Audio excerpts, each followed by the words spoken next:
It is fair to say that Mason Mount's first 2 seasons as a Manchester United player didn't exactly go to plan. Injuries and fitness problems constantly stopped any form of progress, but things are looking a bit different this season. I've got a few things to say about Mount, his importance to Amorim's team, and I want to hear from you in the comments. What's your opinion on Mount's season so far, and what are your expectations for the rest of it? It's been a long time coming, this video, to have a conversation about Mason Mount as a Manchester United player, and to be able to talk about something that's being built on. This is a career so far in a United shirt where Mount has just stumbled and struggled because of fitness and injuries, but what we're seeing right now is the best version of him that we've seen so far. I want to talk about his importance to the team, what else we think we can improve on, and what's coming for the rest of the season. You can let me know what you think in the comments, as you always do. But Mount fitness and injuries has always been the issue. So like pre-season came and everybody looked a bit fitter and sharper. I think everybody had done a personal fitness plan in the off-season, whether that was Yoro or Shaw or Casemiro or Mount. Everybody came back looking fitter, and everybody does look fitter this season. And I want to focus and kind of speak about from the Sunderland game, because that's where I think we've seen something a little bit different. Now, Christmas is coming up. I love beer. You love beer. Big up to Beer 52.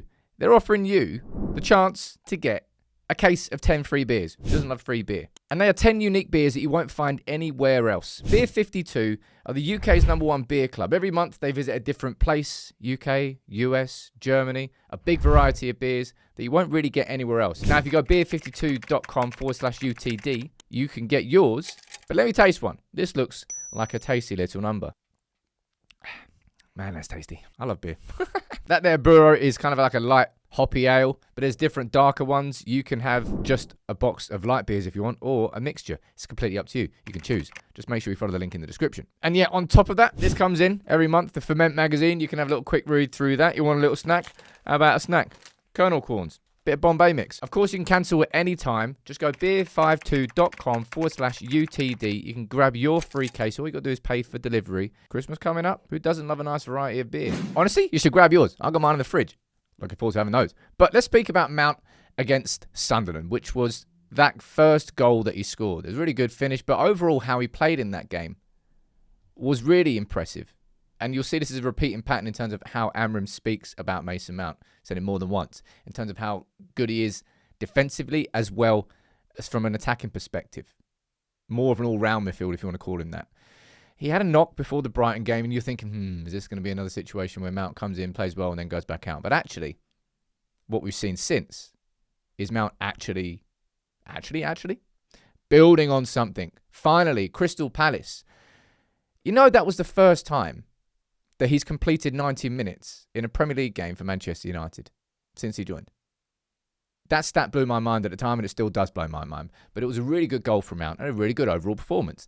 And then he built on that. Actually, I want to point this out too. I thought that was a class little moment from Mount to go over and support Yoro after the game, hood up, after he got taken off. Mount's been through some struggles, and now you can help other players. He feels, I suppose, like when you're going through struggles and you're going through your own personal situation, sometimes it's kind of hard to help other people because you're focusing on your own stuff. So I think it's a good frame of mind that Mount is able to help Yoro. It kind of shows where he is at mentally now. And that Wolves game, I think, is the standout performance from Mason Mount, arguably in a United shirt, certainly this season so far. It wasn't just the goal that he scored, which was a cracking goal, by the way, but it was his overall performance.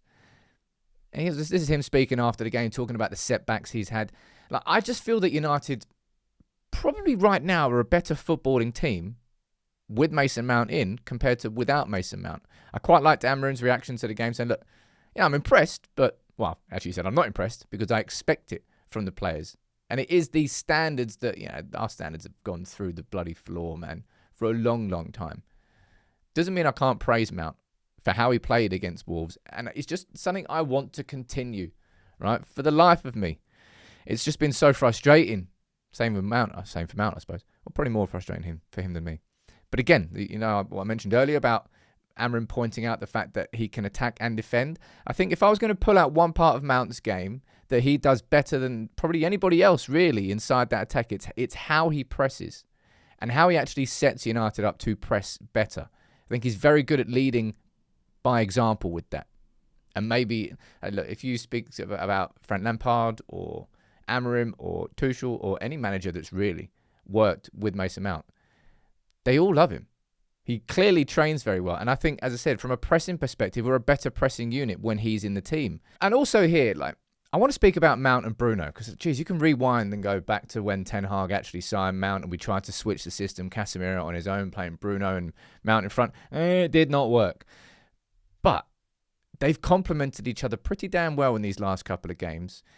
And it's a slightly different setup, although maybe not too dissimilar, in the idea that Casemiro kind of sits deeper and Bruno goes forward. But that goal against Crystal Palace, like Mount spoke about it after. Like they hardly really spoke about it. He just kind of knocked the ball out and goes, oh, boom, reacting goal. But the goal against Wolves was class. The run from Mount, the ball from Bruno, the understanding of each other. And there was one point which I've said in the live show as well, where Mount was deeper than Bruno and laid a really lovely through ball to Bruno. It's actually kind of the role reversal. Mount in a deeper role, feeding Bruno, and you rarely see that. But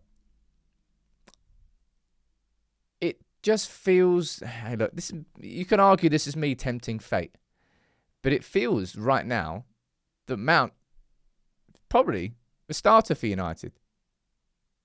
And his importance to the team, you can see it in the numbers. We win 71% of the games that Mason Mount starts. And we win 25% of the games that he doesn't. That's quite a stark difference.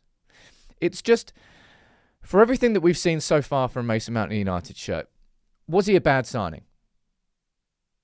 I think we could have used 50 million probably smarter than signing Mason Mount when we did. And I don't think that's a horrible thing to say. That's just in the same way that I think spending 75 million on Šeško this season instead of spending 75 on a midfielder was probably not the best use of money. But that's just how I would have built the United team. It doesn't mean it's a bad signing. What we're starting to see from Mount this season is a player that has real importance to the team. And especially when Mount goes away, Mount and Bumo and Ahmad go away to AFCON, and Mazraoui, I suppose. But down that right-hand side, I can see Mount starting there on the right and Cunha on the left. And then it'll be Mount really linking up with Bruno, kind of dovetailing each other. One dropping in, so maybe kind of interchanging positions sometimes. Mount playing a little bit deeper, Bruno playing further forward and chopping and changing. I think those two can do it. It's just, after so much frustration so far, these first couple of years, it's good to see Mount actually completing 90 minutes in the United shirt in the Premier League game, following it up with a really good performance against Wolves as well. We've got Bournemouth next. I expect him to be in that starting 11, and I hope he can continue that form. It's been a long time since we've been waiting so long to see Mason Mount get some form. So I think it's worth pointing out now that he's hit some. So keep it up, lad. And you can let me know what you think in the comments below about Mount's season so far and what you expect for the rest of it.